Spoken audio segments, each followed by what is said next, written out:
मेरे प्यारे देशवासियों,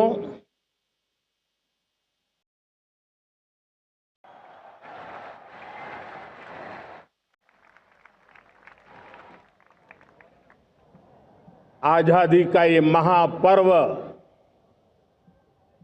140 करोड़ संकल्पों का पर्व है। आजादी का ये पर्व सामूहिक सिद्धियों का गौरव का पल है। हर हृदय उमंग से भरा हुआ है। देश एकता की भावना को निरंतर मजबूती दे रहा है। 140 करोड़ देशवासी आज तिरंगे के रंग में रंगे हैं। हर घर तिरंगा, भारत के हर कोने से, चाहे रेगिस्तान हो या हिमालय की चोटियां, समंदर के तट हो या घनी आबादी वाले क्षेत्र, हर तरफ से एक ही गुंज है, एक ही जयकारा है। हमारी प्राण से भी प्यारी मातृभूमि का जयगान है।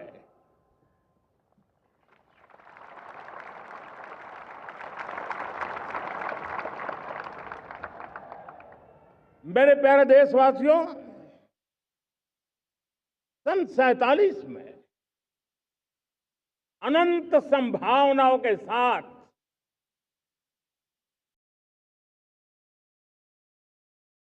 कोटि कोटि भुजाओं के सामर्थ्य के साथ हमारा देश आजाद हुआ। देश की आकांक्षाएं उड़ाने भर रही थी, लेकिन चुनौतियां उससे भी कुछ ज्यादा थी। जब बापू के सिद्धांतों पर चलते हुए संविधान सभा के सदस्यों ने एक बहुत ही महत्वपूर्ण दायित्व निभाया। भारत का संविधान गत 75 वर्ष से एक प्रकाश स्तंभ बन करके हमें मार्ग दिखाता रहा है। भारत के संविधान निर्माता अनेक विद महापुरुष डॉक्टर राजेंद्र प्रसाद, बाबा साहब आंबेडकर, पंडित नेहरू, सरदार वल्लभ भाई पटेल, डॉक्टर सर्वपल्ली राधाकृष्णन जी, इतना ही नहीं, हमारी नारी शक्ति का भी योगदान कम नहीं था।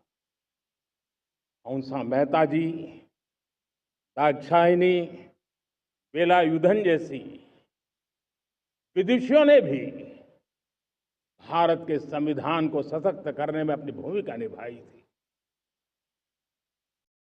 आज लाल किले की प्राचीर से देश का मार्गदर्शन करने वाले, देश को दिशा देने वाला संविधान के निर्माताओं को आदरपूर्वक नमन करता हूं।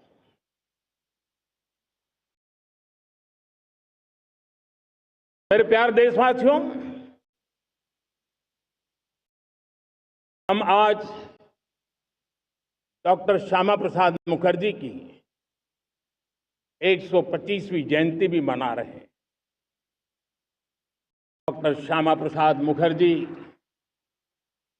भारत के संविधान के लिए बलिदान देने वाले देश के पहले महापुरुष थे। संविधान के लिए बलिदान,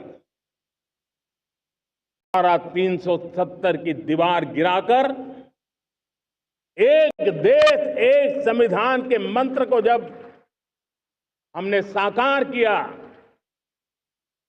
तो हमने डॉक्टर श्यामा प्रसाद मुखर्जी को सच्ची श्रद्धांजलि दी। लाल किले पर आज कई विशेष महानुभाव उपस्थित हैं। दूर सुदूर गांव के पंचायतों के सदस्य हैं, ड्रोन दीदी के प्रतिनिधि हैं, लखपति दीदी की प्रतिनिधि हैं, खेल जगत से जुड़े लोग हैं, राष्ट्र जीवन में कुछ न कुछ देने वाले यहां महानुभाव उपस्थित हैं। एक प्रकार से यहां मेरी आंखों के सामने मैं लघु भारत के दर्शन कर रहा हूं और टेक्नोलॉजी के माध्यम से विशाल भारत के साथ भी आज लाल किला जुड़ा हुआ है। मैं आजादी के इस महापर्व पर देशवासियों का, विश्व भर में फैलाए हुए भारत प्रेमियों का, हमारे मित्रों का हृदय से बहुत बहुत अभिनंदन करता हूं। साथियों, प्रकृति हम सब की परीक्षा ले रही है। पिछले कुछ दिनों में प्राकृतिक आपदाएं, भूस्खलन, बादलों का फटना, न जाने कितनी कितनी आपदाएं हम झेल रहे हैं। पीड़ितों के साथ हमारी संवेदना है।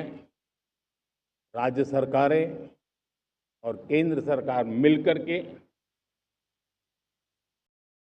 बचाव के काम, राहत के काम, पुनर्वसन के काम में पूरी शक्ति से जुटे हुए हैं। साथियों, आज 15 अगस्त का एक विशेष महत्व भी मैं देख रहा। मुझे बहुत गर्व हो रहा है। आज मुझे लाल किले की प्राचीर से ऑपरेशन सिंदूर के वीर जाबाजों को सैल्यूट करने का अवसर मिला है।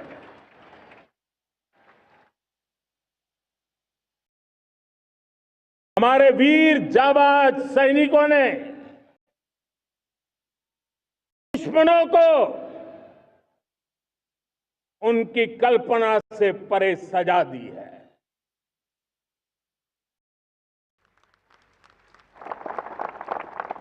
और इस अपील को पहलगाम में सीमा पार से आतंकियों ने आकर के इस प्रकार का कत्ले आम किया। धर्म पूछ पूछ करके लोगों को मारा गया। पति के सामने पति को गोलियां दी, बच्चों के सामने अपने पिता को मौत के घाट उतार दिया गया। पूरा हिंदुस्तान आक्रोश से भरा हुआ था। पूरा विश्व भी इस प्रकार से संहार से चौंक गया था। मेरे प्यारे देशवासियों, ऑपरेशन सिंदूर उसी आक्रोश की अभिव्यक्ति है।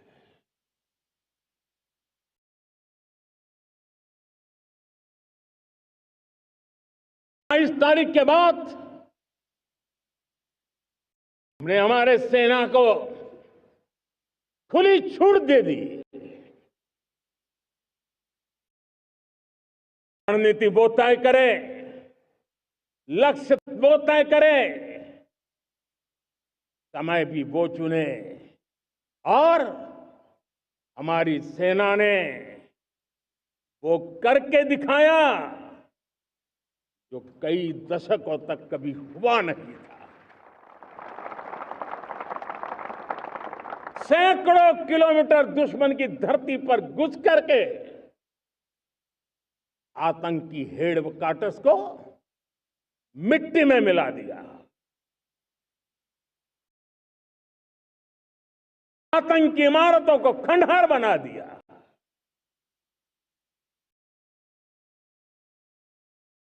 पाकिस्तान की नींद अभी भी उड़ी हुई है।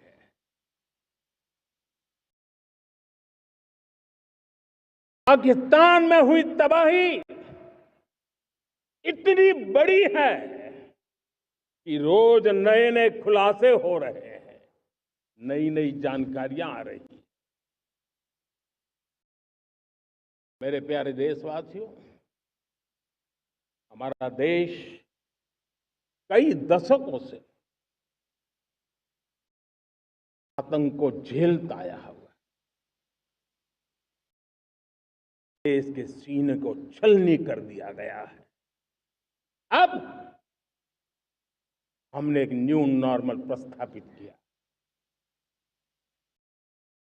आतंक को और आतंकी को पालने पोसने वालों को, आतंकियों को ताकत देने वालों को अब हम अलग अलग नहीं मानेंगे।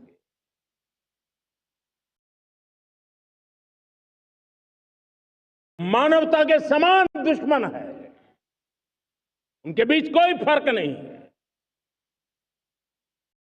भारत ने तय कर लिया है, न्यूक्लियर की धमकियों को अब हम सहने वाले नहीं हैं। न्यूक्लियर ब्लैकमेल लंबे अरसे से चलाया, अब वो ब्लैकमेल नहीं सहा जाएगा।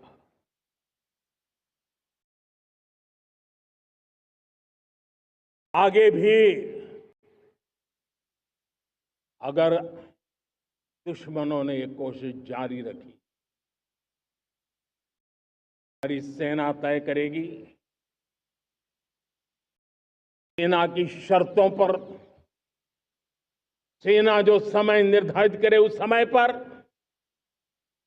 सेना जो तौर तरीके तय करे उस तौर तरीके से, सेना जो लक्ष्य तय करे उस लक्ष्य को अब हम अमल में ला करके रहने वाले हैं। हम मुंह तोड़ जवाब देंगे। मेरे प्यारे देशवासियों, भारत ने तय कर लिया है, खून और पानी एक साथ नहीं बहेंगे।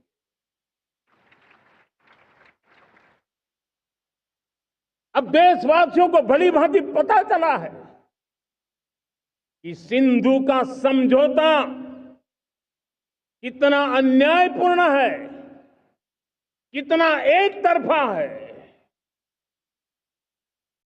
भारत से निकलती नदियों का पानी दुश्मनों के खेत को सींच रहा है और मेरे देश के किसान, मेरे देश की धरती पानी के बिना प्यासी है।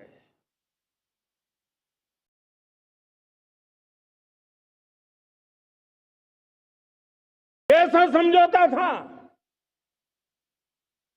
इसलिए पिछले 7 दशक से देश के किसानों का अकल्पनीय नुकसान किया है।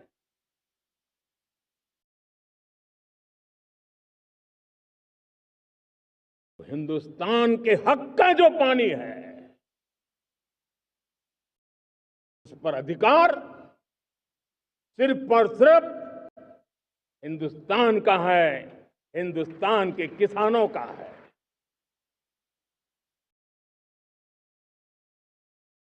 भारत कतई सिंधु समझौते को, उस स्वरूप को दशकों तक सहा है, उस स्वरूप को आगे नहीं सहा जाएगा।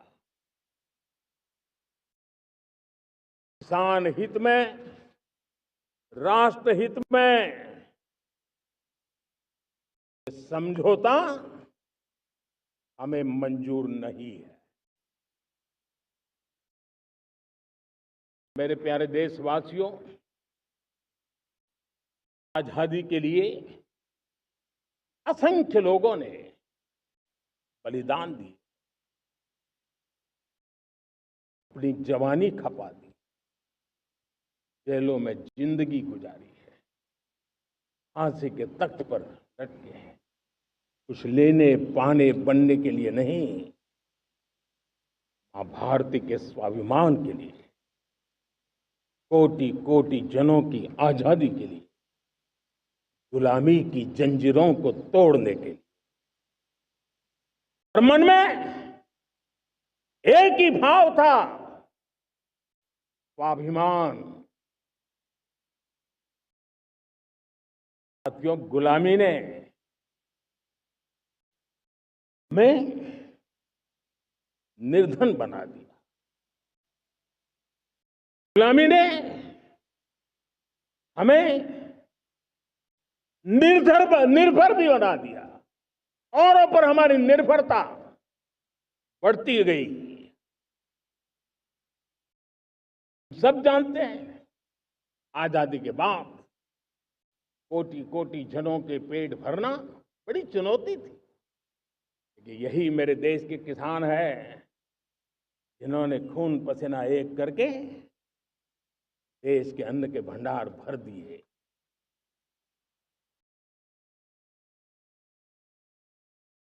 अनाज के संबंध में देश को आत्मनिर्भर बना दिया।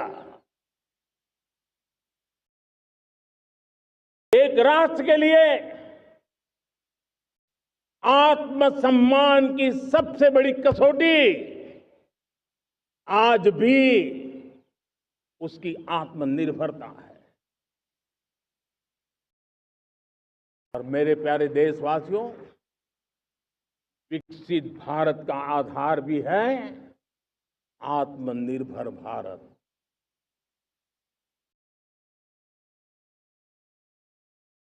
जो दूसरों पर ज्यादा निर्भर रहता है, उसकी आजादी पर उतना ही बड़ा प्रश्न चिन्ह लग जाता है। और दुर्भाग्य तो तब बन जाता है जब निर्भरता की आदत लग जाए, पता ही ना चले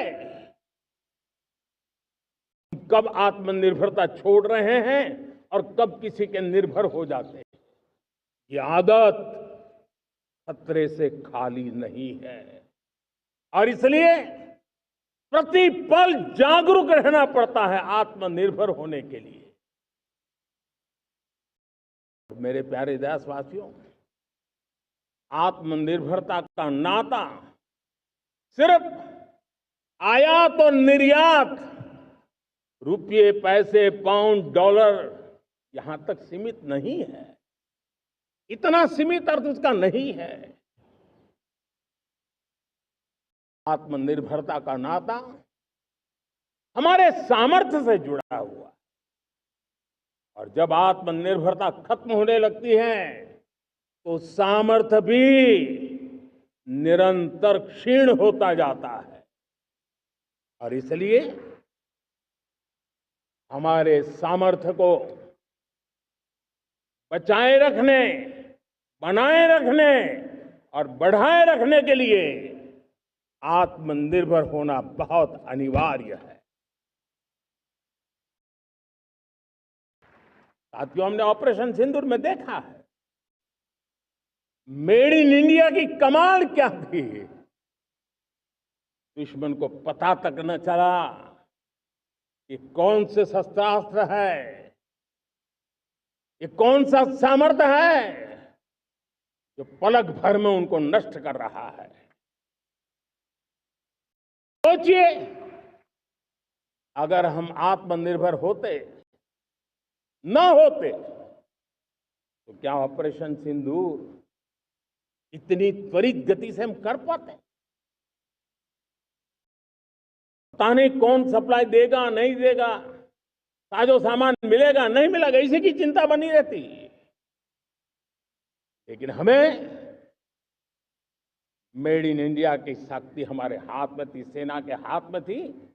इसलिए बिना चिंता, बिना रुकावट, बिना हिचकिचाहट हमारी सेना अपना पराक्रम करती रही।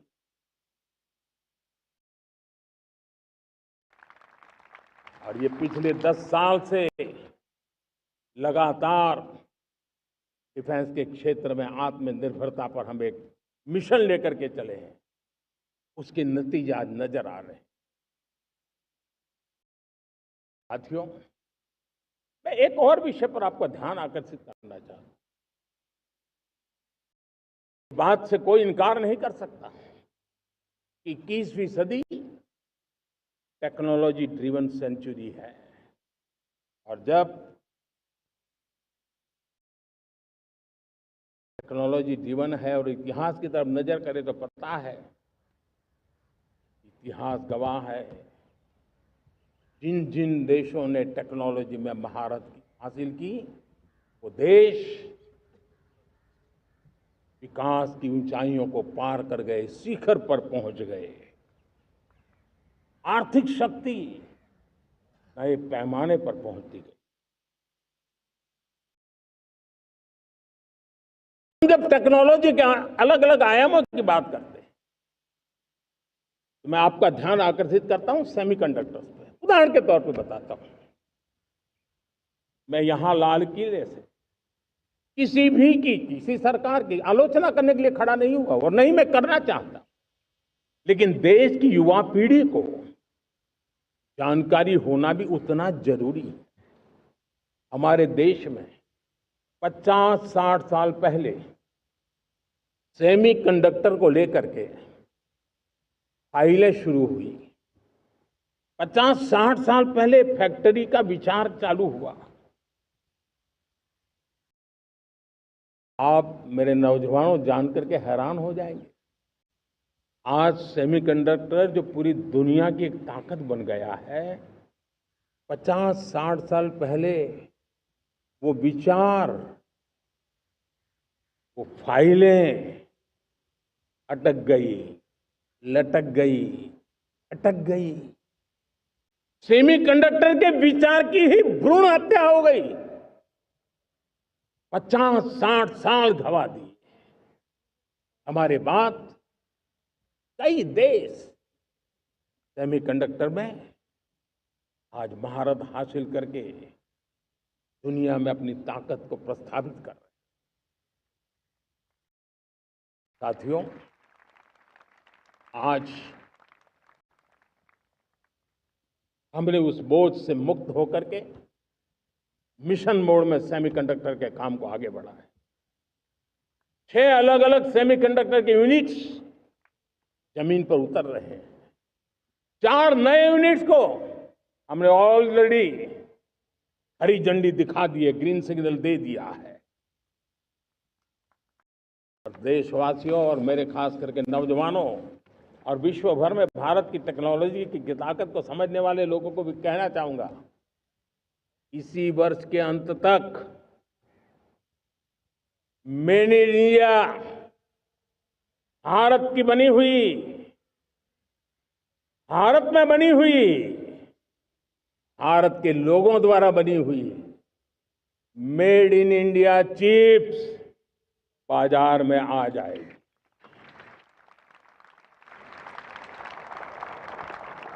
मैं दूसरा उदाहरण देना चाहता हूं। अब ऊर्जा के क्षेत्र में हम सब जानते हैं कि हम एनर्जी के लिए बहुत सारे देशों पर डिपेंडेंट है। पेट्रोल हो, डीजल हो, गैस हो, लाखों करोड़ रुपए हमें खर्च करके लाना पड़ता है। हमें इस संकट से देश को आत्मनिर्भर बनाना, ऊर्जा में आत्मनिर्भर बनाना बहुत जरूरी है। हमने बीड़ा उठाया और आज 11 वर्ष में सोलर एनर्जी 30 गुना बढ़ चुकी है। हम नए नए डैम बना रहे हैं ताकि हाइड्रो का विस्तार हो और हमें क्लीन एनर्जी की उपलब्ध हो। भारत मिशन ग्रीन हाइड्रोजन लेकर के आज हजारों करोड़ रुपए इन्वेस्ट कर रहा है। भविष्य की ऊर्जा को ध्यान में रख करके, ऊर्जा के क्षेत्रों को ध्यान में रख करके भारत न्यूक्लियर एनर्जी पर भी बहुत बड़े इनिशिएटिव ले रहा है। न्यूक्लियर एनर्जी में 10 नए न्यूक्लियर रिएक्टर तेजी से काम कर रहे हैं। 2047 तक, जो कि हमने विकसित भारत का लक्ष्य तय किया है, जब देश की आजादी के 100 साल होंगे, हम परमाणु ऊर्जा क्षमता 10 गुना से भी अधिक बढ़ाने का संकल्प लेकर के आगे बढ़ रहे हैं। मेरे प्यारे देशवासियों, रिफॉर्म एक निरंतर प्रक्रिया है। समयानुकूल परिस्थिति के अनुसार रिफॉर्म करते जाना होता है। हम न्यूक्लियर एनर्जी के क्षेत्र में बहुत बड़े रिफॉर्म लेकर के आए। अब हमने प्राइवेट सेक्टर के लिए भी परमाणु ऊर्जा को उसके द्वार खोल दिए हैं। हम शक्ति को जोड़ना चाहते। मेरे प्यारे देशवासियों, दुनिया जब आज ग्लोबल वार्मिंग को लिए चिंता करती है, तब मैं विश्व को भी बताना चाहता हूं कि भारत ने तय किया था कि हम 2030 तक क्लीन एनर्जी भारत में 50% पहुंचा देंगे। ये लक्ष्य हमारा 2030 तक था। मेरे देशवासियों का सामर्थ्य देखिए, मेरे देशवासियों की संकल्प शक्ति देखिए, मेरे देशवासियों को विकसित भारत बनाने का संकल्प को पूर्ण करने के लिए उनकी दौड़ देखिए। हमने जो लक्ष्य 2030 में तय किया था, वो 50% क्लीन एनर्जी का लक्ष्य 2025 में हमने कर लिया। 5 साल पहले हमने अचीव कर लिया, क्योंकि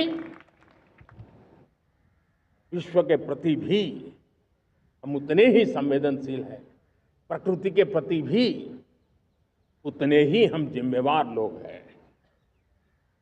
मेरे प्यारे देशवासियों, बजट का बहुत बड़ा हिस्सा ये पेट्रोल, डीजल, गैस, इन सबको लाने के लिए खर्च होता था। लाखों करोड़ रुपए चले जाते थे।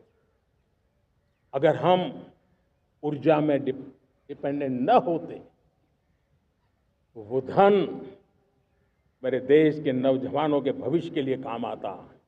वो धन मेरे देश के गरीबों को गरीबी के खिलाफ लड़ाई लड़ने में काम आता।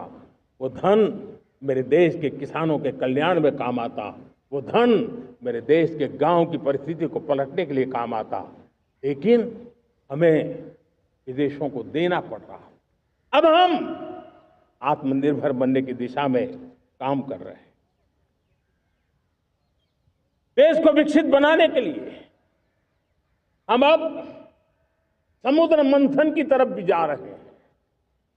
हमारे समुद्र के मंथन को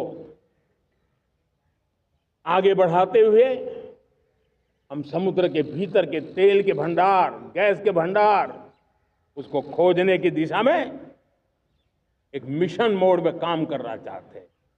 और इसलिए भारत ने national deep water exploration mission शुरू करने जा रहा है।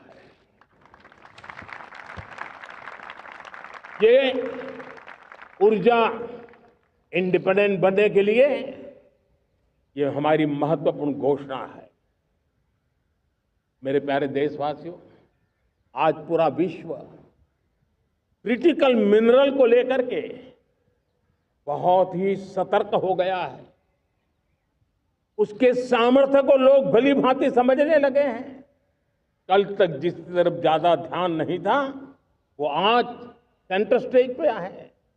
हमारे लिए भी क्रिटिकल मिनरल्स में आत्मनिर्भरता बहुत अनिवार्य है।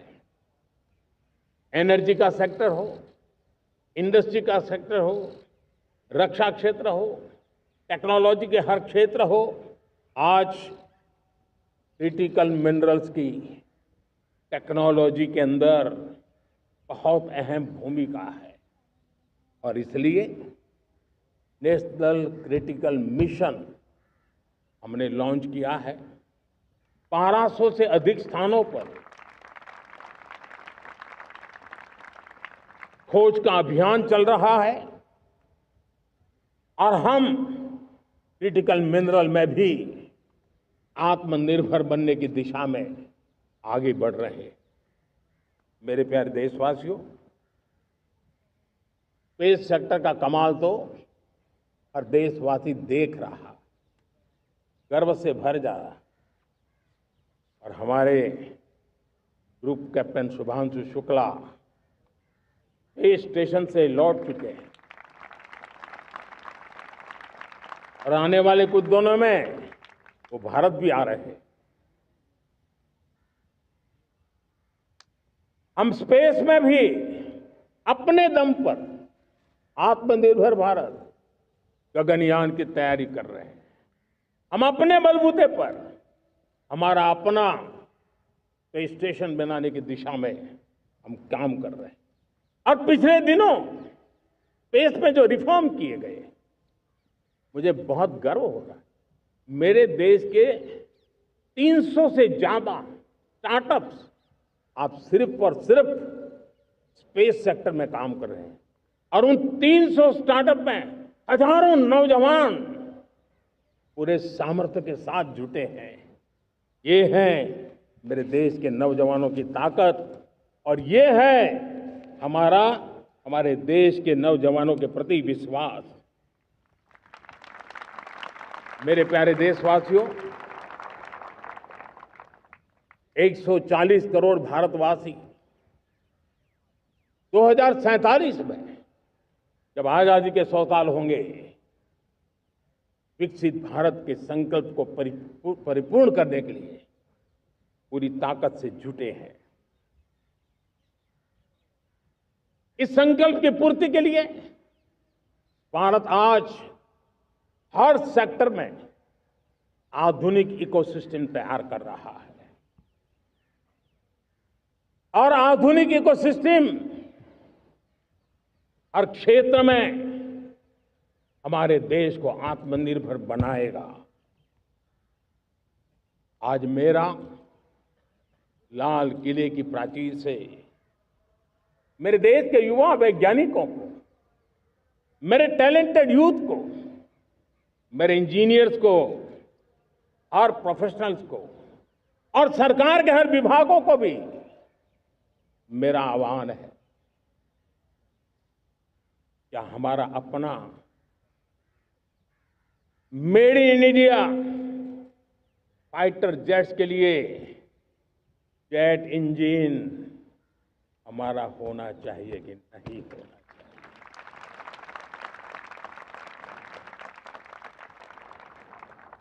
हम फार्मा ऑफ द वर्ल्ड माने जाते हैं। वैक्सीन में हम नए नए विक्रम स्थापित करते हैं, लेकिन क्या समय की मांग नहीं है? हम रिसर्च और डेवलपमेंट में और ताकत लगाएं, हमारे अपने पेटेंट हो, हमारी अपनी बनाई हुई मानव जात के कल्याण की सस्ते से सस्ती और सबसे कारगर नई नई दवाइयों की शोध हो, हर संकट में साइड इफेक्ट के बिना मानव जात के कल्याण में काम आए। बायो 3 पॉलिसी भारत सरकार ने बनाई है। मैं देश के नौजवानों को कहता हूं, आइए बायो 3 पॉलिसी का अध्ययन करके अब कदम उठाइए। देश का भाग्य बदलना है, आपका सहयोग चाहिए। मेरे प्यारे देशवासियों,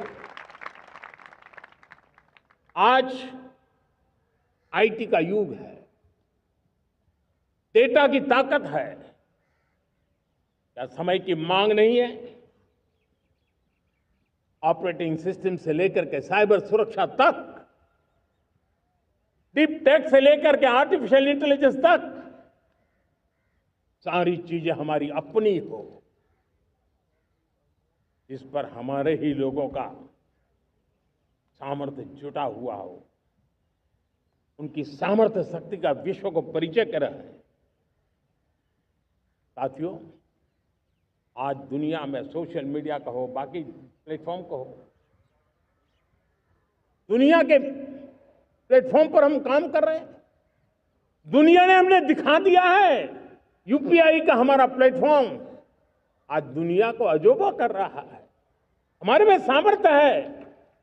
रियल टाइम ट्रांजैक्शन में 50% अकेला भारत यूपीआई के माध्यम से करता है। इसका मतलब की ताकत है।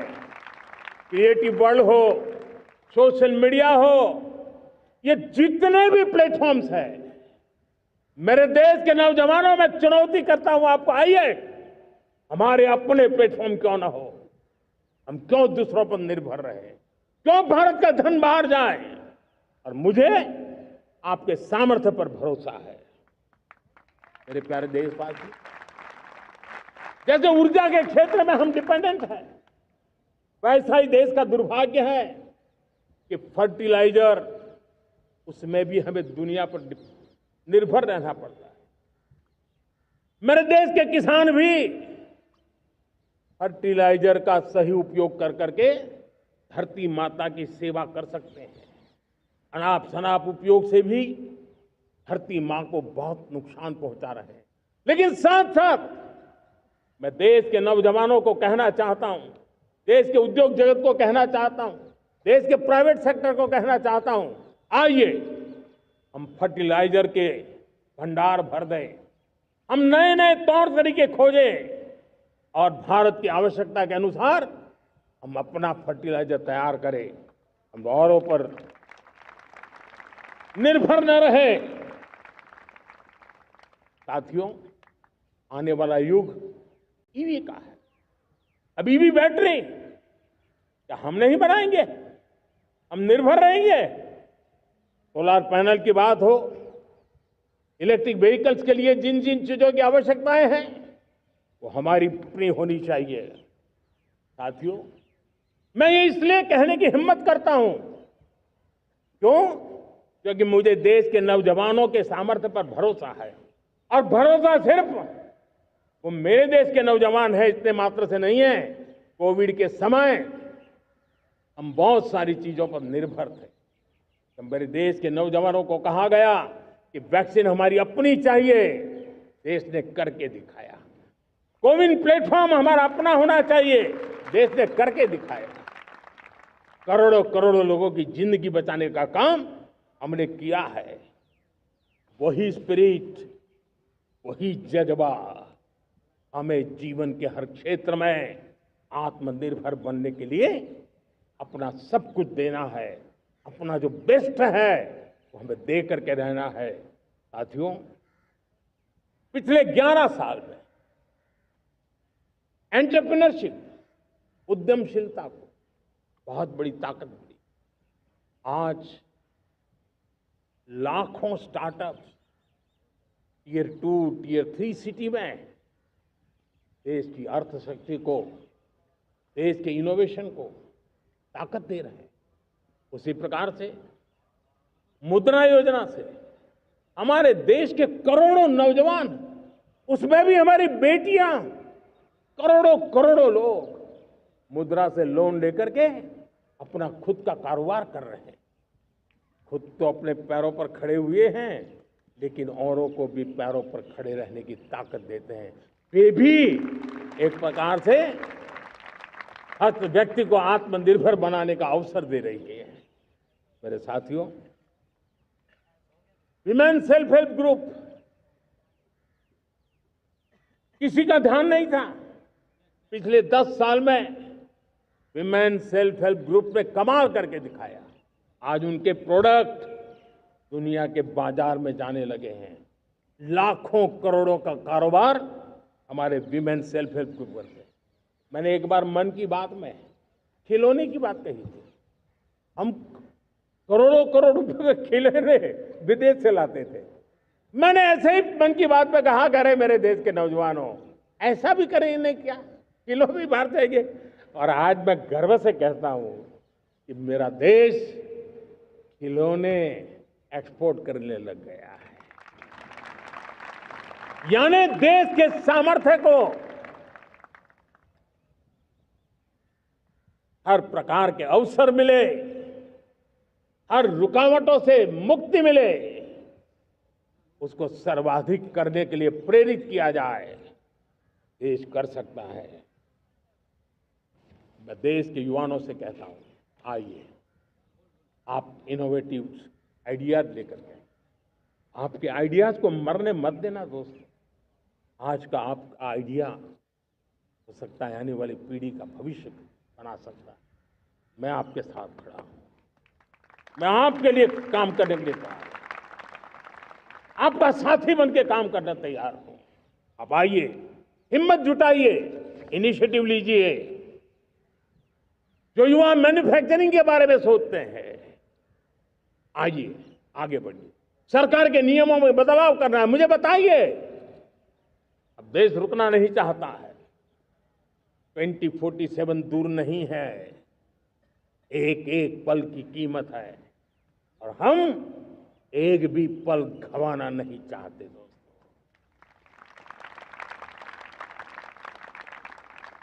साथियों, ये आगे बढ़ने का अवसर है,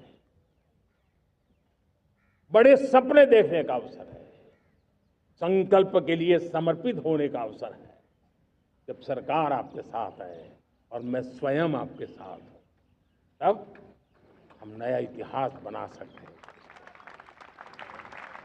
साथियों, आज नेशनल मैन्युफैक्चरिंग मिशन पर बहुत तेजी से काम हो रहा है।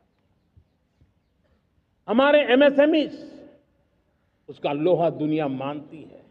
ये दुनिया में बड़ी बड़ी चीजें बनती है ना, कुछ न कुछ तो औजार हमारे देश के एमएसएमईज के द्वारा जाते हैं, बड़े गर्व के साथ जाते हैं। लेकिन हम कॉम्प्रिहेंसिव इंटीग्रेटेड विकास की राह पर जाना चाहते हैं और इसलिए उनकी शक्ति बढ़े। और उसमें भी मैंने पहले एक बार लाल किले से कहा था, जीरो डिफेक्ट जीरो इफेक्ट। आज कहना चाहता हूं कि हमें विश्व बाजार में अपने सामर्थ्य का लोहा मनवाना है, तो हमें क्वालिटी में निरंतर नई ऊंचाइयों को पार करना। दुनिया क्वालिटी को स्वीकार करती है, हमारी गुणवत्ता सबसे ज्यादा हो और सरकार के भी प्रयास हो, रॉ मटेरियल की भी उपलब्धि हो, हमारी प्रोडक्शन की कॉस्ट कैसे कम हो, हम उसमें दम रह रहे। और साथियों, हम सभी जो उत्पादन के क्षेत्र में लगे हैं, उन सब का मंत्र होना चाहिए, दाम कम लेकिन दम ज्यादा। हमारी हर प्रोडक्ट का दम ज्यादा हो लेकिन दाम कम हो। इस भाव को लेकर के हमें आगे बढ़ना है। मेरे प्यारे देशवासियों, आजादी के लिए अनगिनत लोगों ने बलिदान दिए हैं। मैंने पहले भी कहा, जवानी खपा दी, फांसी पे लटक गए। क्यों? स्वतंत्र भारत के लिए। 75-100 साल पहले का वो कालखंड याद कीजिए। पूरा देश स्वतंत्र भारत के मंत्र को लेकर के जीता था। आज समय की मांग है, स्वतंत्र भारत का मंत्र लेकर के जीने वालों ने हमें स्वतंत्र भारत दिया। आज 140 करोड़ देशवासियों का एक ही मंत्र होना चाहिए, समृद्ध भारत। अगर कोटि कोटि लोगों के बलिदान से स्वतंत्र भारत हो सकता है, तो कोटि कोटि लोगों के संकल्प से, पुरुषार्थ से, आत्मनिर्भर बनने से, वोकल फॉर लोकल की बात करने से, स्वदेशी का मंत्र को जापने से समृद्ध भारत भी बन सकता है। वो पीढ़ी स्वतंत्र भारत के लिए खप गई थी, ये पीढ़ी समृद्ध भारत के लिए नए कदम उठाए, यही समय की मांग है। और इसलिए मैं आज बार बार आग्रह करता हूं, और मैं देश के सभी इन्फ्लुएंसर्स को कहना चाहता हूं, इस मंत्र को आगे बढ़ाने में मेरी मदद कीजिए। मैं सभी राजनीतिक दलों को, राजनेताओं को सबसे कहता हूं कि आइए, ये किसी राजनीतिक दल का एजेंडा नहीं है, भारत हम सबका है। हम मिलकर के वोकल फॉर लोकल उस मंत्र को हर नागरिक के जीवन का मंत्र बनाएं। भारत में बनी हुई, भारत के नागरिकों के पसीने से बनी हुई वो चीजें जिसमें भारत की मिट्टी की महक हो और जो भारत के आत्मनिर्भर के संकल्प को ताकत देता हो, हम उसी को खरीदेंगे, हम उसी का उपयोग करेंगे, हम उस दिशा में आगे आए। यह हमारा सामूहिक संकल्प हो, देखते ही देखते हम दुनिया बदल देंगे। दोस्तों, मैं आज हर छोटे मोटे व्यापारी को, दुकानदार से आग्रह करना चाहता हूं, आपकी भी जिम्मेवारी है। हम छोटे थे, हमने कभी बाजार में देखा नहीं था कि शुद्ध घी की दुकान, ऐसे ही लिखा जाता था घी की दुकान, लेकिन समय रहते लोग लिखने लगे शुद्ध घी की दुकान। मैं चाहता हूं देश में ऐसे व्यापारी आगे आए, ऐसे दुकानदार आए कि हाँ स्वदेशी माल बिकता है, वो बोर्ड लगा रहे हैं। हम स्वदेशी का गर्व करने लगे। हम स्वदेशी मजबूरी में नहीं, मजबूती के साथ उपयोग करेंगे, मजबूती के लिए उपयोग करेंगे, और जरूरत पड़ी तो औरों को मजबूर करने के लिए उपयोग करेंगे। ये हमारी ताकत होनी चाहिए, ये हमारा मंत्र होना चाहिए। मेरे प्यारे देशवासियों,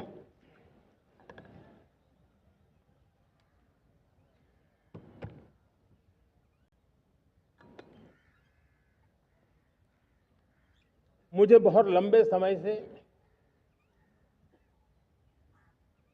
सरकार में काम करने का अवसर मिला है।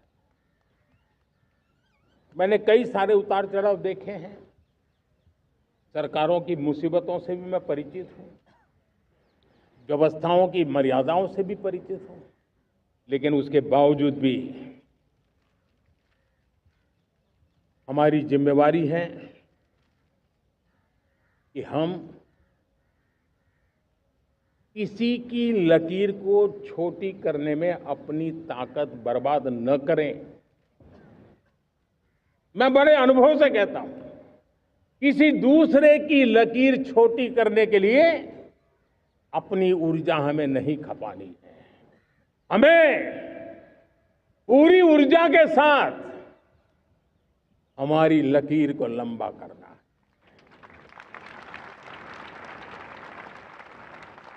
हम अगर अपनी लकीर लंबी करते हैं तो दुनिया भी हमारा लोहा मानेगी। आज जब वैश्विक परिस्थितियों में आर्थिक स्वार्थ दिनों दिन बढ़ रहा है, तब समय की मांग है कि हम उन संकटों के रोते बैठने की जरूरत नहीं है, हिम्मत के साथ हम अपनी लकीर को लंबी करें। और मैं 25 साल के शासन के अनुभव से कह सकता हूं, अगर ये रास्ता हमने चुन लिया, हर किसी ने चुन लिया, तो फिर कोई स्वार्थ हमें अपनी चंगुल में नहीं फंसा सकता है। मेरे प्यारे देशवासियों, बीता दशक रिफॉर्म, परफॉर्म, ट्रांसफॉर्म कर रहा है, लेकिन अब हमें और नई ताकत से जुड़ना है। पिछले दिनों हमने कई रिफॉर्म्स किए, एफडीआई हो, इंश्योरेंस कंपनी की बात हो, विश्व की यूनिवर्सिटीज को भारत के अंदर स्थान देने की बात हो, कई रिफॉर्म्स किए हैं। 40,000 से ज्यादा अनावश्यक कंप्लायंसेस को हमने खत्म किया है। इतना ही नहीं, 1500 से अधिक पुराने कानून जो बाबा आदम के जमाने के थे, उन सबको हमने खत्म कर दिया है। हमने दर्जनों कानूनों को सरल करने के लिए संसद में जाकर के जनता के हितों को सर्वोपरि रख करके बदलाव किए हैं। इस बार भी हो हल्ला के बीच लोगों तक बात पहुंची नहीं होगी, लेकिन एक बहुत बड़ा रिफॉर्म इनकम टैक्स एक्ट में हुआ है। करीब 280 से ज्यादा धाराएं हमने समाप्त करने का निर्णय किया है।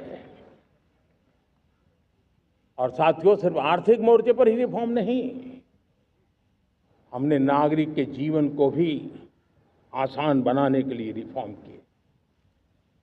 इनकम टैक्स रिफंड की बात हो, रिफॉर्म का परिणाम है। फेसलेस असेसमेंट की बात हो, रिफॉर्म का परिणाम है। 12 लाख तक आज इनकम टैक्स से मुक्ति दे देना, देश का जो भविष्य बनाने में उत्सुक है ऐसा मेरा मध्यम वर्ग का परिवार आज पुला नहीं समा रहा है। कभी किसी ने सोचा नहीं था कि 12 लाख रुपए तक का इनकम टैक्स पर जीरो कर दिया जाएगा। आज कर लिया है। जब देश का सामर्थ्य बढ़ता है तो देशवासियों को लाभ मिलता है। अंग्रेजों के जमाने से दंड संहिता में हम दबे पड़े थे, दंड का भय दिखा करके जीवन चल रहा था। 75 साल आजादी के ऐसे ही गए। हमने दंड संहिता को खत्म कर दिया, न्याय संहिता को ले आए हैं। न्याय संहिता में भारत के नागरिक के प्रति विश्वास का भाव है, भारत के नागरिक के अंदर अपनेपन का भाव है, संवेदनशीलताओं से भरा हुआ है। हमने रिफॉर्म की यात्रा को तेज करने के लिए बीड़ा उठाया। हम बहुत तेजी से आगे बढ़ना चाहते हैं। मैं चाहता हूं देशवासियों, देश के लिए कर रहा हूं, मैं मेरे लिए नहीं कर रहा हूं, किसी का बुरा करने के लिए नहीं कर रहा हूं। मेरे राजनीतिक दल, मेरे प्रतिस्पर्धी साथी भी देश की इस उज्जवल भविष्य के लिए आगे आए, हमारा साथ दें। स्ट्रक्चरल रिफॉर्म्स की बात हो, रेगुलेटरी रिफॉर्म्स की बात हो, पॉलिसी रिफॉर्म की चर्चा हो, प्रोसेस रिफॉर्म की चर्चा हो, प्रोसीड्यूरल रिफॉर्म्स करने की जरूरत हो, हर प्रकार के रिफॉर्म्स ये आज हमने मकसद बना करके चले हैं। और मेरे प्यारे देशवासियों, नेक्स्ट जनरेशन रिफॉर्म्स के लिए हमें एक टास्क फोर्स गठित करने का निर्णय किया है। ये टास्क फोर्स समय सीमा में इस काम को पूरा करे, वर्तमान नियम, कानून, नीतियां, रीतियां 21वीं सदी के अनुकूल, वैश्विक वातावरण में अनुकूल और भारत को 2047 में विकसित राष्ट्र बनाने के संदर्भ में नए सिरे से तैयार हो और उसका समय सीमा में अपना कार्य पूरा करने के लिए इस टास्क फोर्स की रचना की है। साथियों, ये रिफॉर्म के कारण जो नए लोग अपना भविष्य बनाने चाहते हैं उनको तो हिम्मत मिलेगी। हमारे स्टार्टअप्स हो, हमारे लघु उद्योग हो, हमारे गृह उद्योग हो, उन लोग उद्यमियों को उनकी कंप्लायंस कॉस्ट बहुत कम हो जाएगी और उसके कारण उनको एक नई ताकत मिलेगी। जो एक्सपोर्ट की दुनिया में उनको लॉजिस्टिक सपोर्ट के कारण, व्यवस्थाओं में बदलाव के कारण उनको एक बहुत बड़ी ताकत मिलेगी। साथियों, ऐसे ऐसे कानून है हमारे देश में, छोटी छोटी चीजों के लिए जेल में डालने के कानून है। आप हैरान हो जाएंगे, किसी ने नजर नहीं दौड़ाई। मैं पीछे लगा हूं ये मेरे देश के नागरिकों को जेल में बंद करने वाले जो अनावश्यक कानून है वो खत्म होने चाहिए। हम संसद में पहले भी बिल लाए थे, इस बार भी लेके आए हैं। साथियों, इस दिवाली में आपकी डबल दिवाली का काम मैं करने वाला हूं।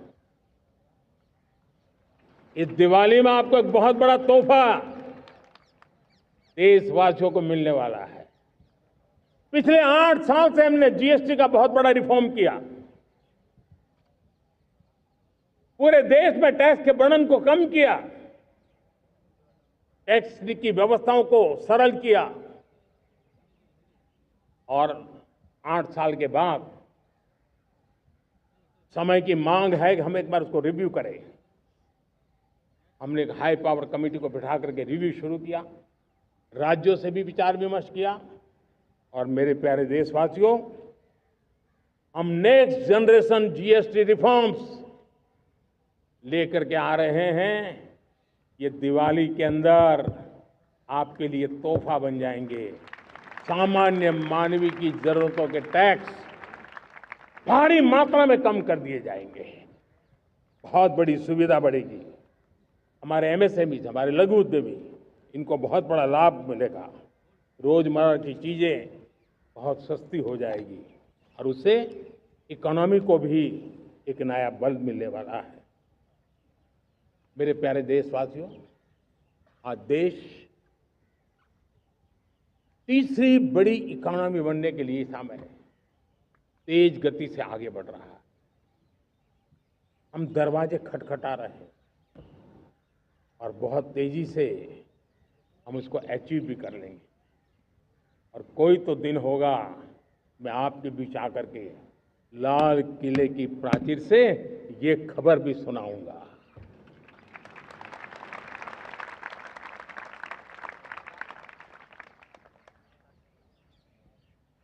आज भारत की अर्थव्यवस्था और आर्थिक स्थिति को लेकर पूरी दुनिया आश्वस्त है। इतनी अस्थिरता के बीच आशा की किरण बना हुआ है भारत का फाइनेंशियल डिसिप्लिन, भारत की फाइनेंस की ऊर्जा। संकट के घेरे में जब अर्थव्यवस्था पड़ी हुई है, तब भारत ही उसे बाहर निकलेगा, ये भरोसा दुनिया में पनपा है। आज इन्फ्लेशन कंट्रोल में है, फॉरेन एक्सचेंज रिजर्व हमारे बहुत मजबूत है, हमारे मैक्रो इकोनॉमिक इंडिकेटर्स बहुत मजबूत है। ग्लोबल रेटिंग एजेंसी भी लगातार भारत की सराहना करती हैं, भारत की अर्थव्यवस्था पर ज़्यादा से ज़्यादा विश्वास व्यक्त कर रही है। ये बढ़ती हुई अर्थव्यवस्था का लाभ मेरे देश के गरीबों को मिले, मेरे देश के किसानों को मिले, मेरे देश की नारी शक्ति को मिले, मेरे देश के मध्यम वर्ग को मिले, मेरे देश की विकास धारा को ताकत देने वाला बने। उस दिशा में हम नए नए प्रयास करें। आज युवाओं के लिए नए नए सेक्टर्स में हमारे नौजवानों के लिए अवसर बन रहे हैं। स्किल डेवलपमेंट, स्वरोजगार, बड़ी बड़ी कंपनियों में इंटर्नशिप, इस पर एक बहुत बड़े स्तर पर अभियान चल रहा है। और इसलिए देश के नौजवानों, आज मैं आपके लिए भी एक खुश खबर लेकर के आया। मेरे देश के नौजवानों के लिए आया। आज 15 अगस्त है। आज 15 अगस्त के ही दिन मेरे देश के युवाओं के लिए 1 लाख करोड़ रुपए की योजना हम चालू कर रहे हैं, लागू कर रहे हैं। आज से प्रधानमंत्री विकसित भारत रोजगार योजना आज ही 15 अगस्त को लागू हो रही है। ये आपके लिए बहुत खुशखबरी है। इस योजना के तहत निजी क्षेत्र में पहली नौकरी पाने वाले नौजवान को, बेटे बेटी को 15,000 रुपया सरकार की तरफ से दिए जाएंगे। कंपनियों को भी नए रोजगार देने के अवसर जो भी ज्यादा जुटाएगा, उनको भी प्रोत्साहन राशि दी जाएगी। प्रधानमंत्री विकसित भारत रोजगार योजना करीब करीब 3.5 करोड़ नौजवानों को रोजगार के नए अवसर बनाएगी। मैं सभी नौजवानों को इसके लिए बहुत बहुत बधाई देता हूं। मेरे प्यारे देशवासियों, आज भारत में नारी शक्ति का लोहा हर कोई मानने लगा। बढ़ती इकोनॉमी की लाभार्थी हमारी नारी है, लेकिन बढ़ती इकोनॉमी को गति देने में भी हमारी नारी का बहुत बड़ा योगदान भी, हमारी मातृशक्ति का योगदान है, हमारी स्त्री शक्ति का योगदान है। स्टार्टअप से लेकर स्पेस सेक्टर तक हमारी बेटियां छाई हुई हैं, खेल के मैदान में छाई हुई हैं, फौज में चमक रही है। आज गर्व के साथ नारी कंधे से कंधा मिला करके देश की विकास यात्रा में भागीदार हो रही। देश गर्व से भर गया जब एनडीए की विमेन कैडेट्स उनका पहला पास आउट हुआ था। पूरा देश गर्व से भर गया था। सारे टीवी चैनल उसी के पीछे लगे हुए थे। कितने बड़े गौरव की पल थी।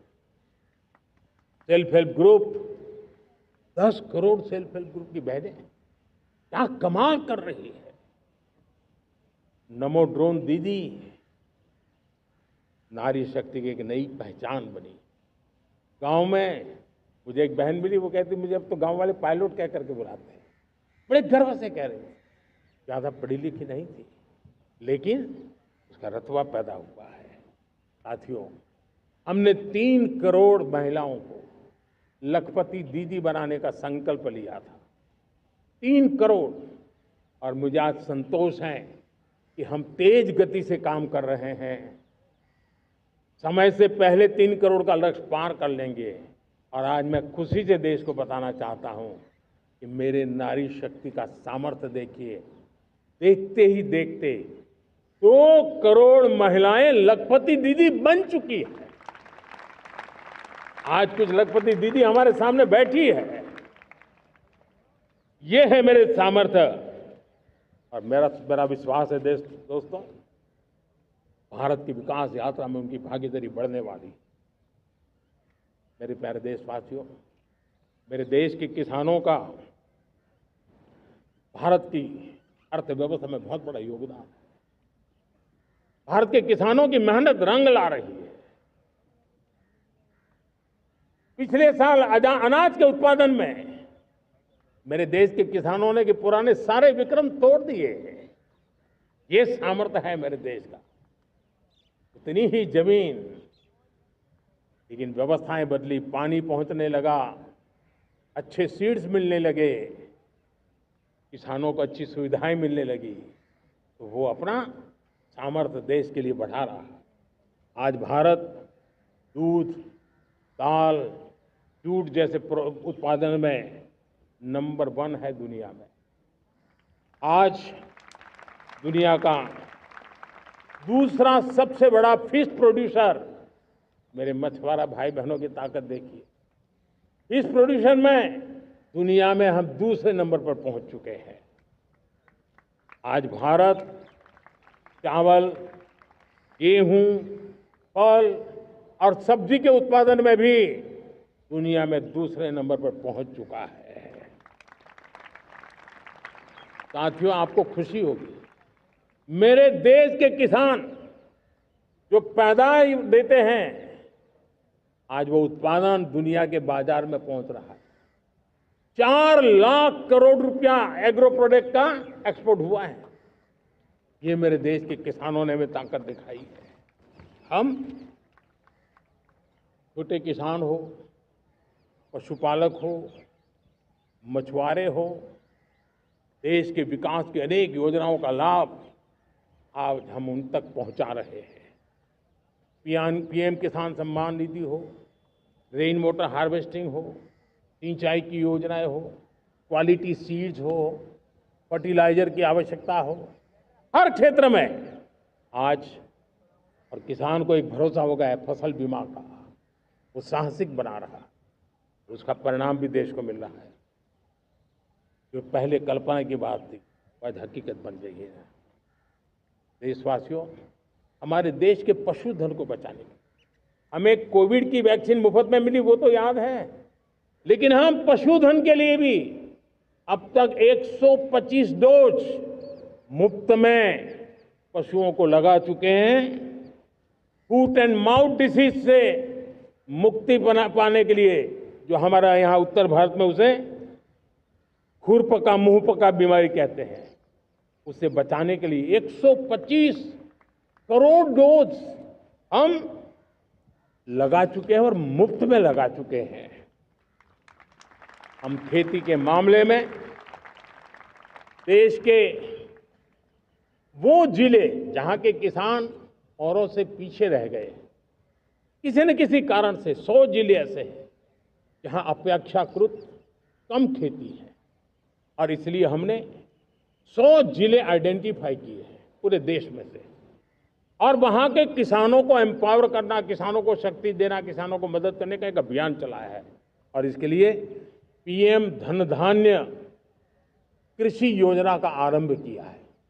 पीएम धन धान्य कृषि योजना वो देश के 100 जिले जहां थोड़ी सी भी मदद कर देंगे तो वहां का किसान भी भारत के अन्य किसानों की बराबरी कर देगा। मेरे प्यारे देशवासियों, भारत के किसान, भारत के पशुपालक, भारत के मछुआरे, ये हमारी सबसे बड़ी प्राथमिकता है। भारत के किसान, भारत के मछुआरे, भारत के पशुपालक, उनसे जुड़ी किसी भी अहितकारी नीति के आगे मोदी दीवार बन के खड़ा है।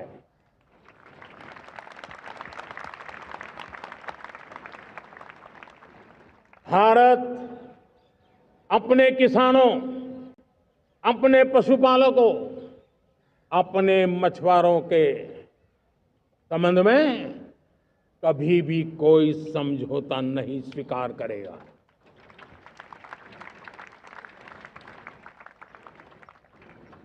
प्यारे देशवासियों, गरीबी क्या होती है मुझे किताबों में पढ़ना नहीं पड़ा है, मैं जानता,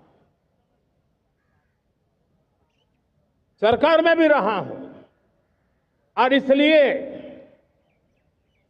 मेरी कोशिश रही है कि सरकार फाइलों में नहीं होनी चाहिए। सरकार देश के नागरिकों की लाइफ में होनी चाहिए। दलित हो, पीड़ित हो, शोषित हो, वंचित हो, उनके लिए सकारात्मक रूप से सरकारें प्रोएक्टिव हो, सरकारें प्रो पीपल हो, उस दिशा में हम निरंतर प्रयास कर रहे हैं। समाज के हर जरूरत व्यक्ति के लिए, कुछ लोगों को लगता है कि सरकार की योजनाएं पहले भी आती थी, जी नहीं, हम सरकार की योजनाओं को जमीन पर उतार रहे हैं, सैचुरेशन पर बल देते हैं, और सामाजिक न्याय का अगर कोई सच्चा एजुकेशन है तो सैचुरेशन में है, जिसमें कोई हकदार छूटे नहीं, हकदार के घर तक सरकार जाए और उसे अपना हक की चीजें मिले, उसके लिए हम काम कर रहे हैं। जनधन अकाउंट जब खोले गए ना, वो सिर्फ बैंक का अकाउंट था ऐसा नहीं है, उसे एक स्वाभिमान मिला था कि बैंक के दरवाजे मेरे लिए भी खुलते हैं, मैं भी बैंक के दरवाजे में जाकर के टेबल पे हाथ रख करके बात कर सकता हूं। ये विश्वास हमने जगाया है। आयुष्मान भारत ने बीमारी को सहने की आदत से मुक्ति दिलाने का और उनको अच्छे स्वास्थ्य के लिए मदद करने का काम। और जब हम वरिष्ठ नागरिकों को 5 लाख रुपए से ज्यादा मदद कर करके उनके आरोग्य की चिंता करते हैं। आज पीएम आवास 4 करोड़ गरीबों को घर मिलना मतलब जिंदगी के नए सपने वहां सजते हैं।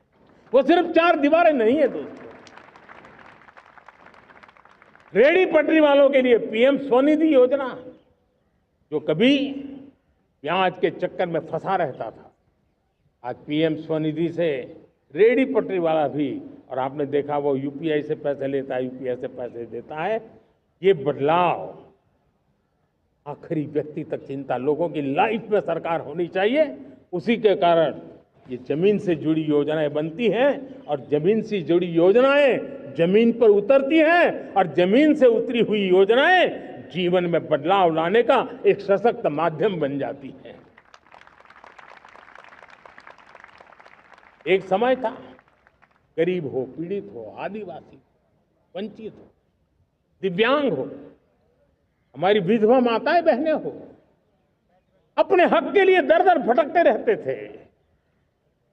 सरकारी दफ्तरों में चक्कर लगाते लगाते जिंदगी पूरी हो जाती। आज सरकार आपके दरवाजे पर आती है, सैचुरेशन के अप्रोच को लेकर के आती है।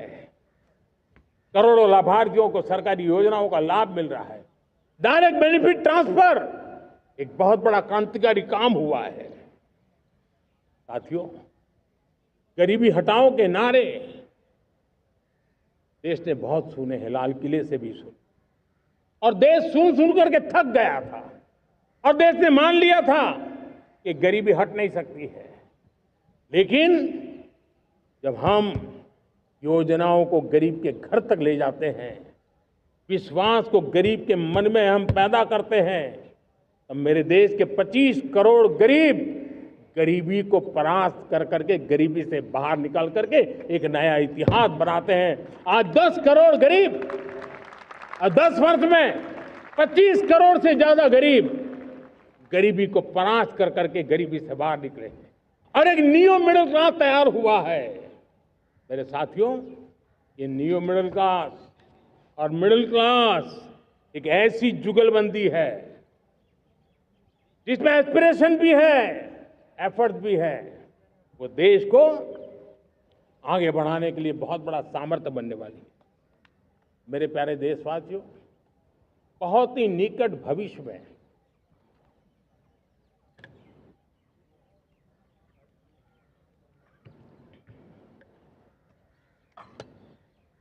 मेरे प्यारे देशवासियों, बहुत ही निकट भविष्य में महान समाज सुधारक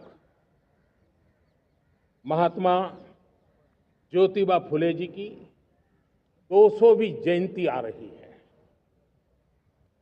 हम उस जयंती के समारोह शुरू करने जा रहे हैं और महात्मा ज्योतिबा फुले के सिद्धांत, उन्होंने जो मंत्र दिए, उसमें हमारे लिए प्रेरणा है।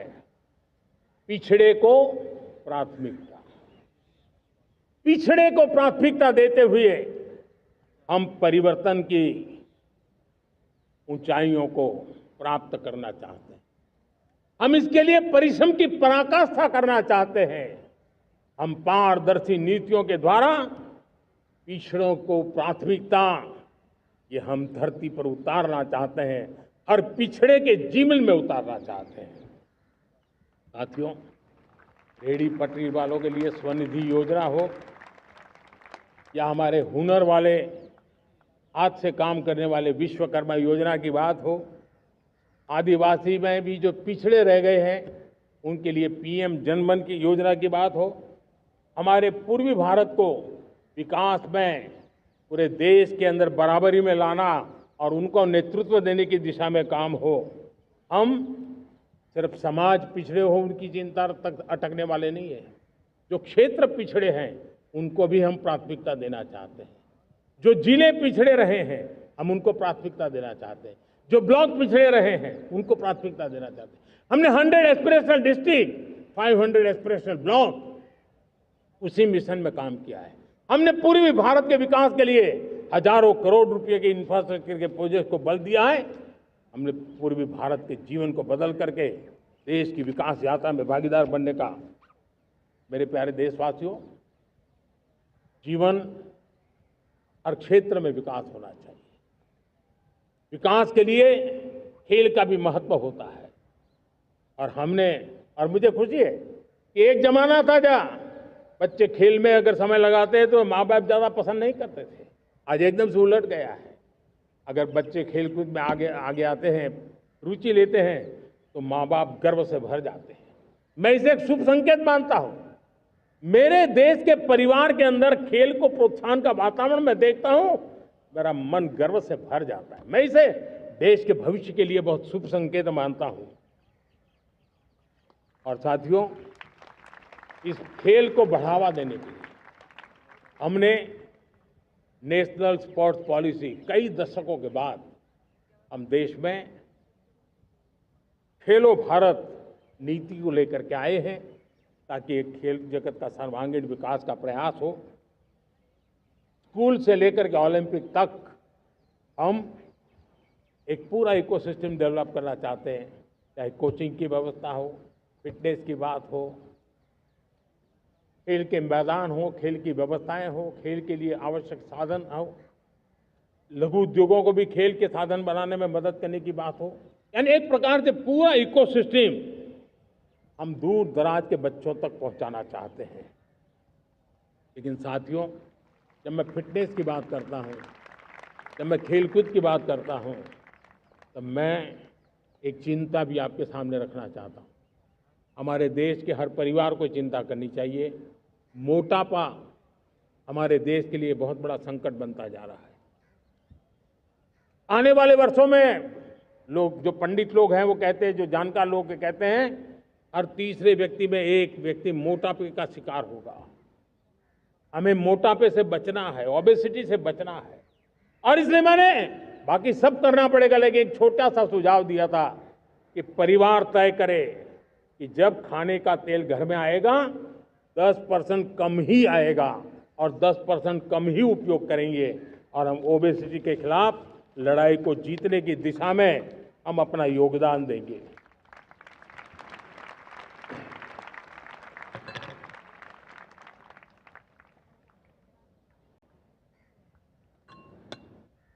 मेरे प्यारे देशवासियों, हमारा देश भाग्यवान है।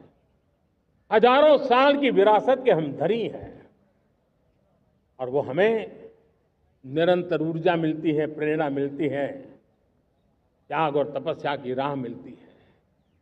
आज गुरु तेग बहादुर, यह वर्ष गुरु तेग बहादुर जी का 350वां शहीदी वर्ष है।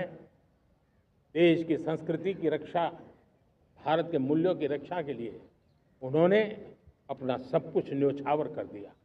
मैं आज उनको नमन करता हूं।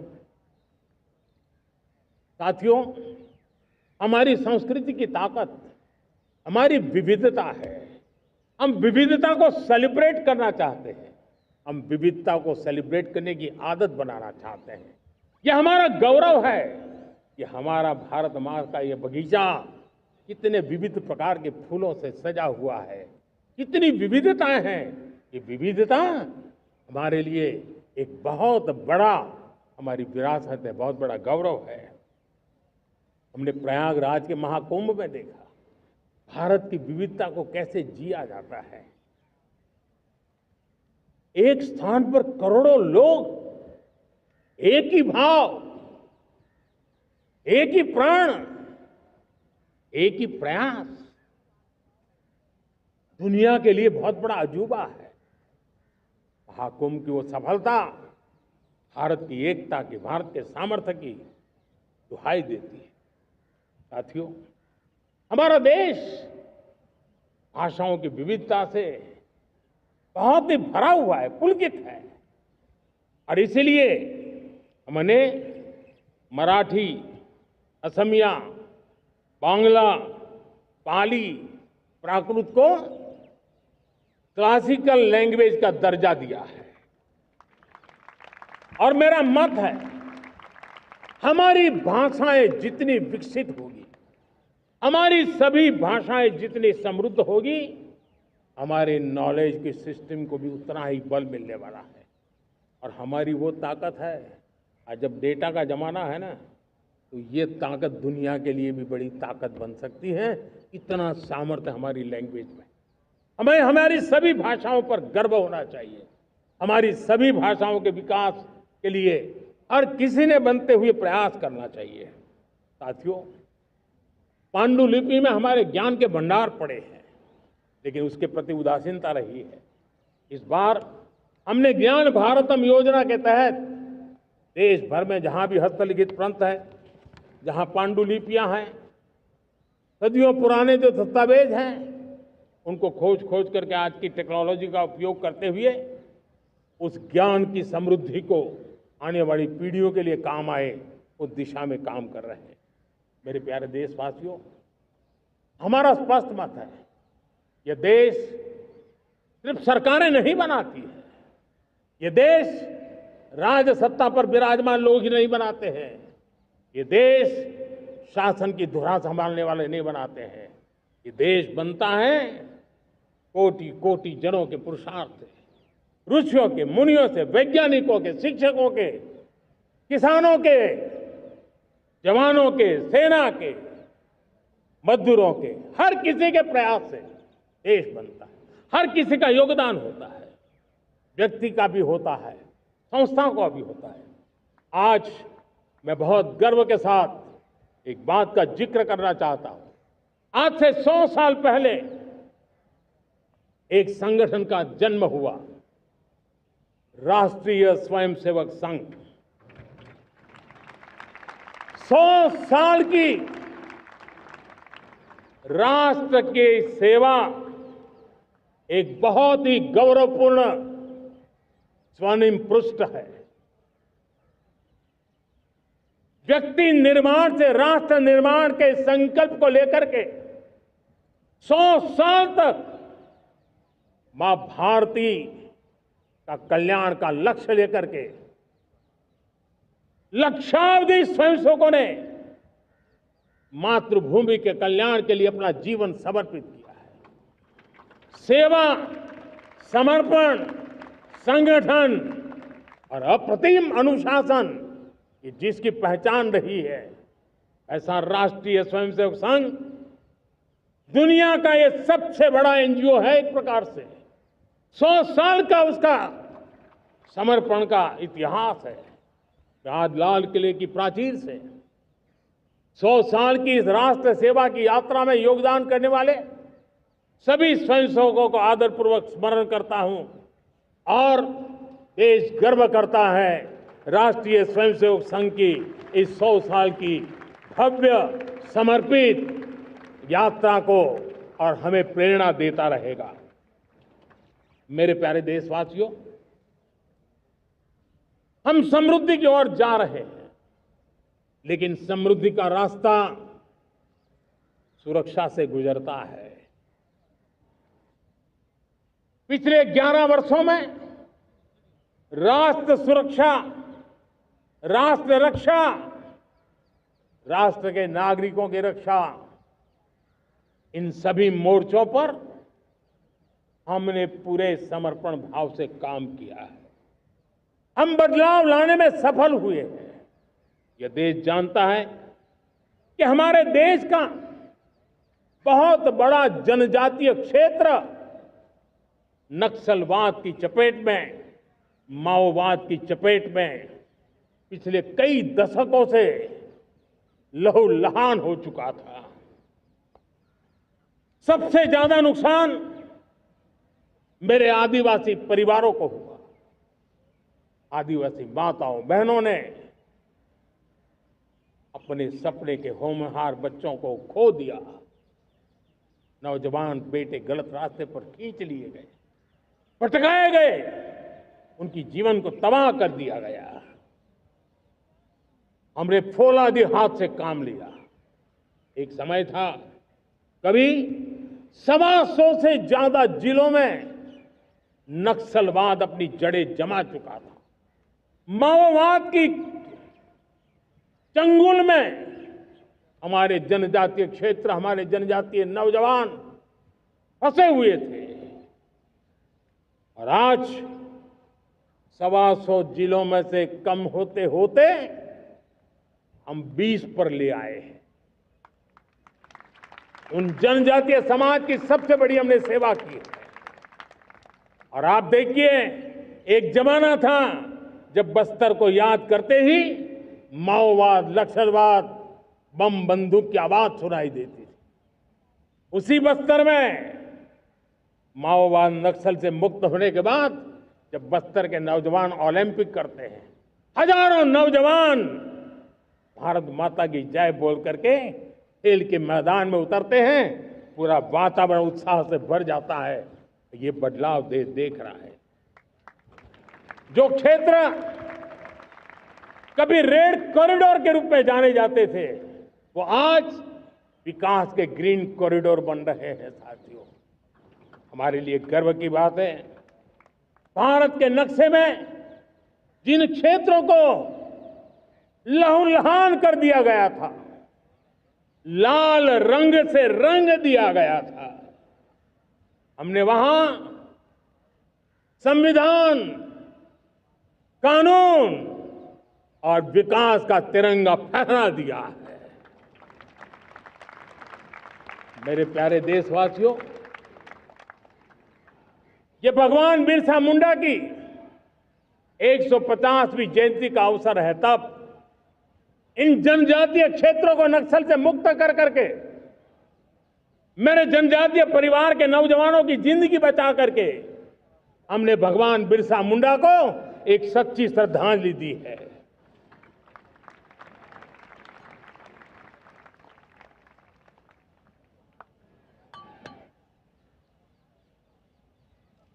मेरे प्यारे देशवासियों,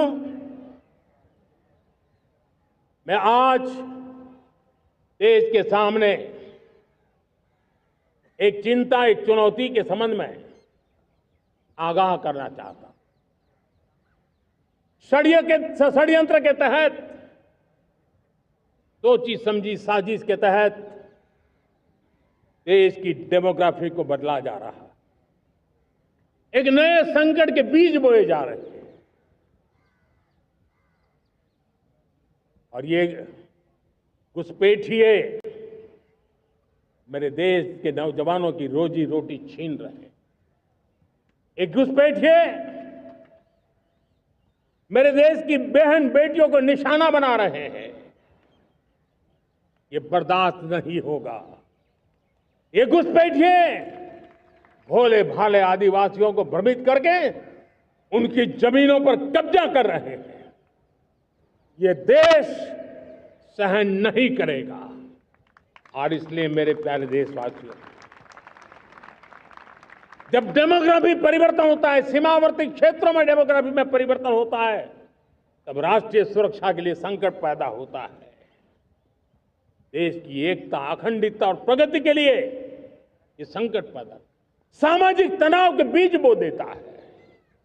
और कोई देश अपना देश घुसपैठियों के हवाले नहीं कर सकता है। दुनिया का कोई देश नहीं कर सकता है, तो हम भारत को कैसे कर सकते हैं?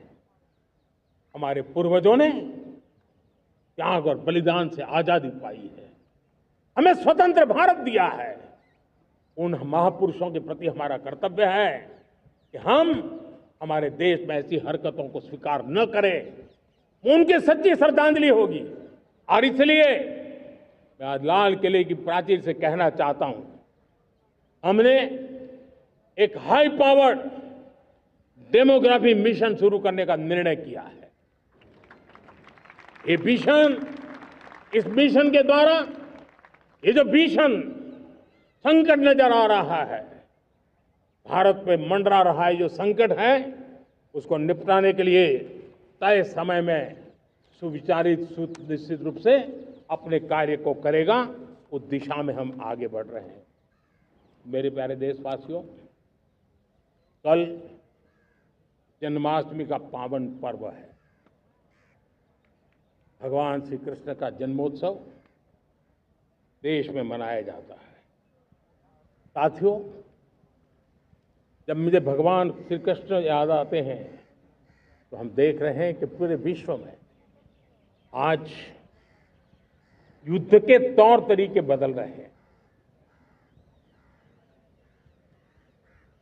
हमने देखा है कि भारत युद्ध के हर नए तौर तरीकों को निपटने में समृद्ध है। हमने ऑपरेशन सिंदूर में दिखा दिया है, टेक्नोलॉजी में जो भी महारत थी। पाकिस्तान ने हमारे सैन्य ठिकानों पर, हमारे एयरबेस पर, हमारे संवेदनशील स्थानों पर, हमारे आस्था के केंद्रों पर, हमारे नागरिकों पर मिसाइल्स, ड्रोन अनगिनत मात्रा में उन्होंने वार किया। देश ने देखा है, लेकिन देश को सुरक्षित रखने के जो प्रयास पिछले 10 साल में हुए हैं, उस ताकत का परिणाम था कि उनके हर हमले को हमारे जाबाजों ने और हमारी टेक्नोलॉजी ने तिनके की तरह बिखेर दी।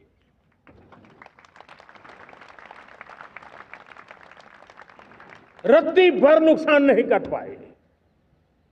और इसलिए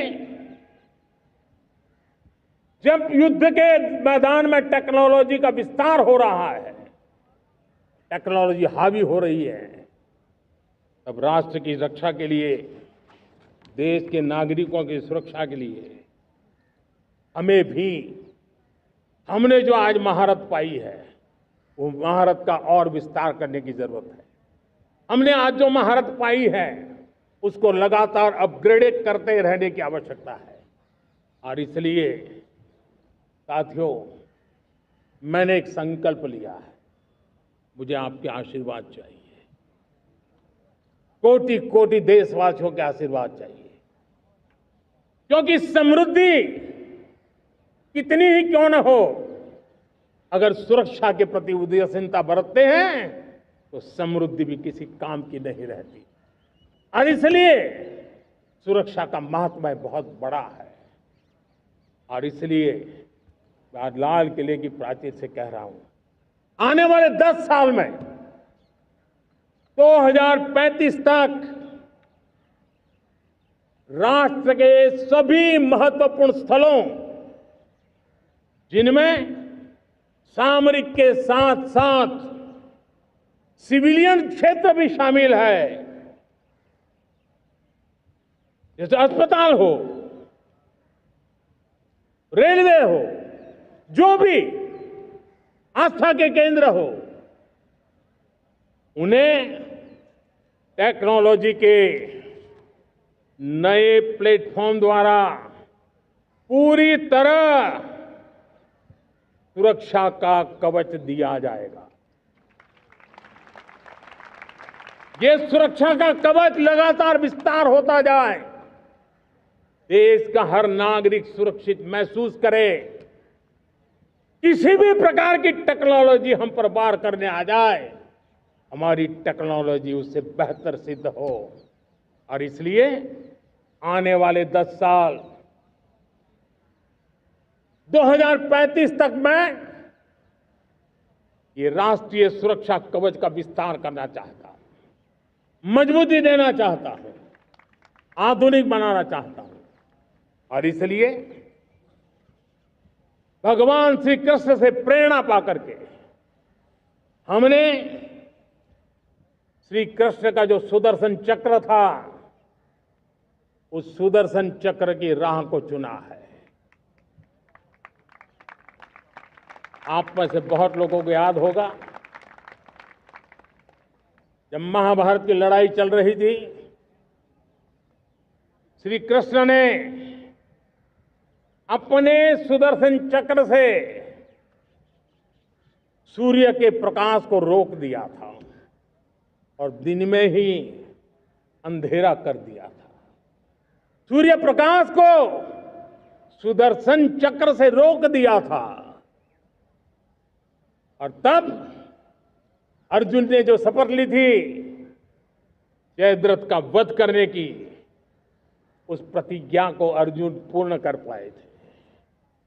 वो सुदर्शन चक्र के पराक्रम और रणनीति का परिणाम था। अब देश सुदर्शन चक्र मिशन लॉन्च करेगा।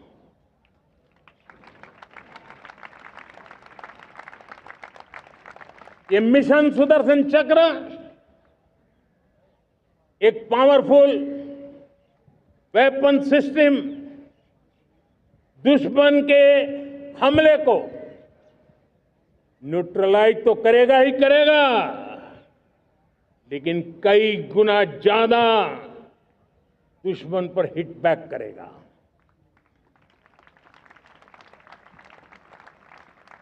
हमने भारत के इस मिशन सुदर्शन चक्र के लिए कुछ मूलभूत बातें भी तय की है। आने वाले 10 सालों में हम उसको प्रखरता से आगे बढ़ाना चाहते हैं। एक तो ये पूरी आधुनिक सिस्टम, इसके लिए रिसर्च, डेवलपमेंट, उसकी मैन्युफैक्चरिंग हमारे देश में ही हो, हमारे देश के नौजवानों के टैलेंट से हो, हमारे देश के लोगों के द्वारा बनी।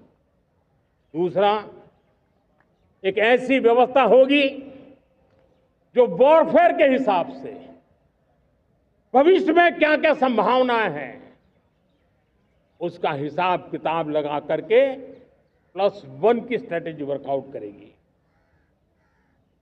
और तीसरा, सुदर्शन चक्र की एक ताकत थी, वो बहुत ही प्रिसाइज, जहां जाना था वहीं जाता था और वापस से कृष्ण के पास लौट के आता था। हम इस सुदर्शन चक्र के द्वारा भी टारगेटेड प्रिसाइज एक्शन के लिए भी व्यवस्था को विकसित करने की दिशा में आगे बढ़ेंगे। और इसलिए युद्ध के बदलते तौर तरीकों में राष्ट्र की सुरक्षा, नागरिकों की सुरक्षा के लिए मैं बड़े प्रतिबद्धता के साथ इस कार्य को आगे बढ़ाने के लिए वचन देता हूं। मेरे प्यारे देशवासियों, जब हम लोकतंत्र की बात करते हैं, स्वतंत्र भारत की बात करते हैं, तब हमारा संविधान हमारे लिए सर्वोच्च दीप स्तंभ होता है, हमारा प्रेरणा का केंद्र होता है।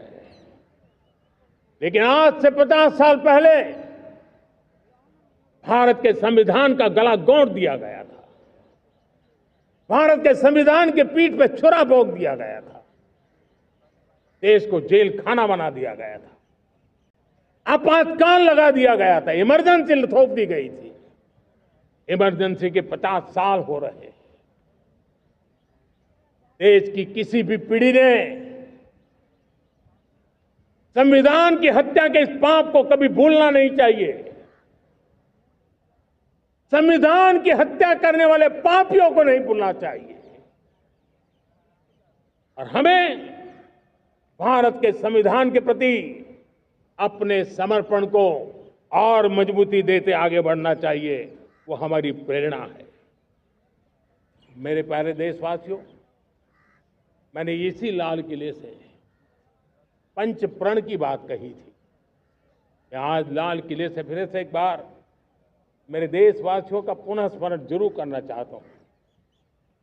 विकसित भारत बनाने के लिए न हम रुकेंगे, न हम झुकेंगे। हम परिश्रम की पराकाष्ठा करते रहेंगे और अपनी आंखों के सामने 2047 में विकसित भारत बना करके रहेंगे। मेरे प्यारे देशवासियों, हमारा दूसरा प्रण है कि हम हमारे जीवन में, हमारी व्यवस्थाओं में, हमारे नियम कानून परंपराओं में गुलामी का एक भी कण अब बचने नहीं देंगे। हम हर प्रकार की गुलामी से मुक्ति पाकर के ही रहेंगे। मेरे प्यारे देशवासियों, हम अपनी विरासत पर गर्व करेंगे। हमारी पहचान का सबसे बड़ा आभूषण, सबसे बड़ा गहना, सबसे बड़ा मुकुटमणि हमारी विरासत है। हम विरासत का गर्व करेंगे। मेरे प्यारे देशवासियों, इन सब के लिए एकता, ये मंत्र सबसे बड़ा शक्तिशाली मंत्र है। और इसलिए एकता की डोर को कोई काट न सके, ये हमारा सामूहिक संकल्प होगा। मेरे प्यारे देशवासियों, मां भारती के प्रति कर्तव्य निभाना ये पूजा से कम नहीं है, तपस्या से कम नहीं है, आराधना से कम नहीं है। और उसी भाव से हम सब मातृभूमि के कल्याण के लिए परिश्रम की पराकाष्ठा करते हुए 2047 विकसित भारत के लक्ष्य को पार करने के लिए अपने आप को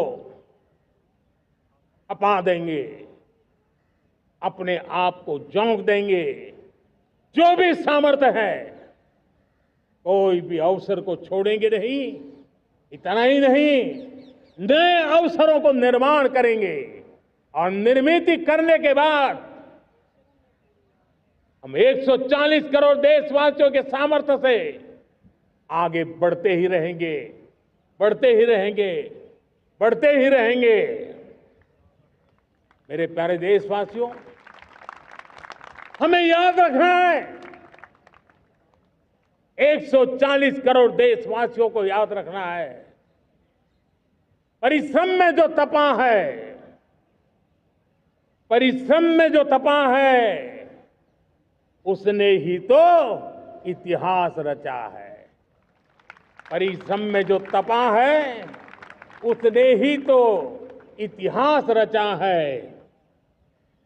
जिसने फौलादी चट्टानों को तोड़ा है, जिसने फौलादी चट्टानों को तोड़ा है, उसने ही समय को मोड़ा है। जिसने फौलादी चट्टानों को तोड़ा है, उसने ही समय को मोड़ा है। और समय को मोड़ देने का भी, समय को मोड़ देने का भी यही समय है, सही समय है। मेरे प्यारे देशवासियों, एक बार फिर आप सबको आजादी के इस महान पर्व की अनेक अनेक शुभकामनाएं देता हूं, बहुत बहुत बधाई देता हूं।